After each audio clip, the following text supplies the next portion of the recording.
नमस्कार। आप सभी का एक बार फिर से स्वागत है हमारे YouTube चैनल भक्ति रसबाई गायत्री में। और आप सभी को गणगौर त्योहार की हार्दिक शुभकामनाएं। जैसे कि आप सभी जानते हैं कि गणगौर का त्योहार चैत्र महीने की शुक्ल पक्ष की तृतीया को आता है। इस दिन कुंवारी लड़कियां एवं विवाहित महिलाएं शिवजी और पार्वती जी की पूजा करती हैं। शिव जी ईश्वर जी के रूप में और पार्वती जी गौरा के रूप में पूजी जाती हैं। पूजा करते हुए दूब से पानी के छींटे देते हुए गौर गौर गोमती गीत गाती हैं। इस दिन पूजन के समय रेणुका की गौर बनाकर उस पर महावर, सिंदूर और चूड़ी चढ़ाने का विशेष प्रावधान है। चंदन, अक्षत, धूपबत्ती, दीप, नैवेद्य से पूजन करके भोग लगाया जाता है। गण और गौर के इस पर्व में कुंवारी लड़कियां मनपसंद वर पाने की कामना करती हैं। विवाहित महिलाएं चैत्र शुक्ल तृतीया को गणगौर पूजन तथा व्रत कर अपने पति की दीर्घायु की कामना करती हैं।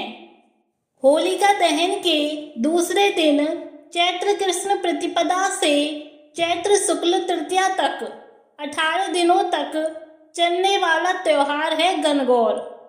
यह माना जाता है कि माता गौरा होली के दूसरे दिन अपने पीहर आती हैं तथा 18 दिनों के बाद भगवान शिव उन्हें फिर लेने के लिए आते हैं। चैत्र शुक्ल तृतीया को उनकी विदाई होती है। गणगौर की पूजा में गाए जाने वाले लोकगीत इस अनूठे पर्व की आत्मा है। इस पर्व में गौरा और ईश्वर की बड़ी बहन और जीजाजी के रूप में गीतों के माध्यम से पूजा होती है तथा उन गीतों के उपरांत अपने परिजनों के नाम लिए जाते हैं।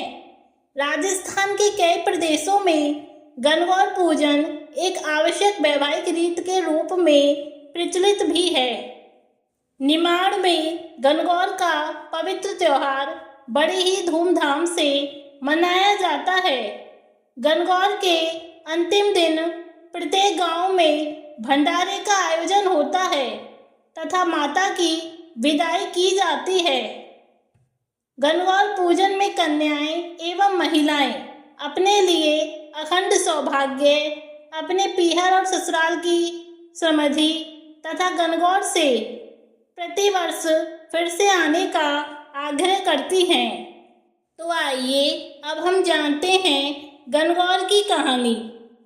एक समय की बात है, भगवान शंकर माता पार्वती जी एवं नारद जी के साथ भ्रमण हेतु चल दिए। वे चलते चलते चैत्र शुक्ल तृतीया को एक गांव में पहुंचे। उनका आगमन सुनकर गांव की निर्धन स्त्रियां उनके स्वागत के लिए थालियों में हल्दी एवं अक्षत लेकर पूजन हेतु तुरंत पहुंच गईं। पार्वती जी ने उनके पूजा भाव को समझकर सारा सुहाग रस उन पर छिड़क दिया। वे अटल सुहाग प्राप्त कर लौटी। धनी वर्ग की स्त्रियां थोड़ी देर बाद अनेक प्रकार के पकवान सोने चांदी के थालों में सजाकर पहुंची।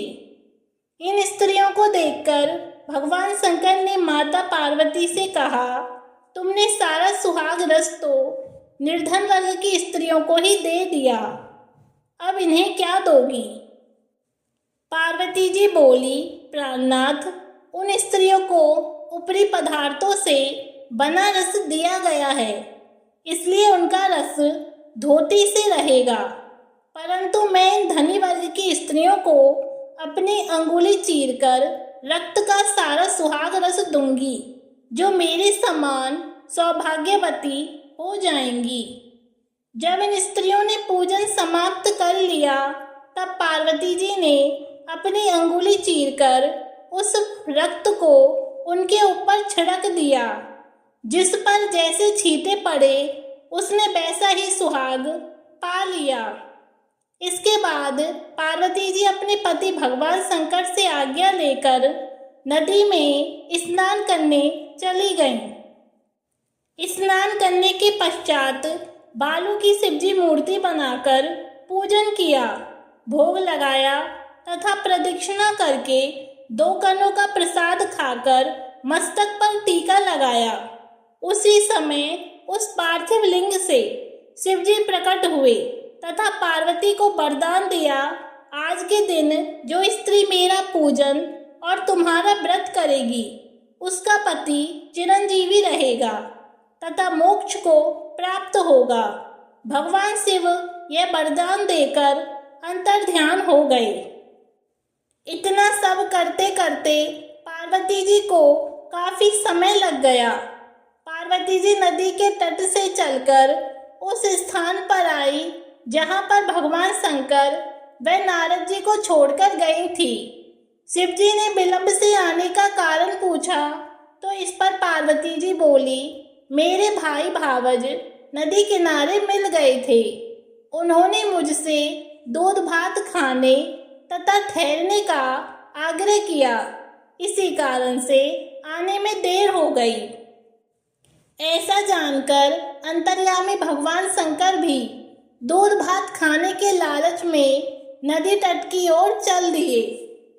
पार्वती जी ने मौन भाव से भगवान शिव जी का ही ध्यान करके प्रार्थना की, भगवान आप अपनी इस अनन्य दासी की लाज रखिए। प्रार्थना करती हुई पार्वती जी उनके पीछे पीछे चलने लगी। उन्हें दूर नदी तट पर माया का महल दिखाई दिया। वह महल के अंदर शिव जी के साले तथा सहलज ने शिव पार्वती का स्वागत किया। वे 2 दिन वहां रहे। तीसरे दिन पार्वती जी ने शिव जी से चलने के लिए कहा तो भगवान शिव चलने को तैयार न हुए। तब पार्वती जी रूठकर अकेली ही चल दी। ऐसी परिस्थिति में भगवान शिव को भी पार्वती के साथ चलना पड़ा। नारद जी भी साथ चल दिए। चलते चलते भगवान शंकर बोले, मैं तुम्हारे मायके में अपनी माला भूल आया। माला लाने के लिए पार्वती जी तैयार हुई तो भगवान ने पार्वती जी को न भेजकर नारद जी को भेजा। वहां पहुंचने पर नारद जी को कोई महल नजर नहीं आया। वहां दूर दूर तक जंगल ही जंगल था। सहसा बिजली कौंधी। नारद जी को शिव जी की माला एक पेड़ पर टंगी दिखाई दी। नारद जी ने माला उतारी और शिव जी के पास पहुंचकर यात्रा कर कष्ट बताने लगे। शिव जी हंसकर कहने लगे, यह सब पार्वती की ही लीला है। इस पर पार्वती जी बोली, मैं किस योग्य हूँ, यह सब तो आपकी ही कृपा है। ऐसा जानकर महर्षि नारद जी ने माता पार्वती तथा उनके पतिव्रत प्रभाव से उत्पन्न घटना की मुक्त कंठ से प्रशंसा की। तो इस तरह हुई गणगौर की कहानी। धन्यवाद।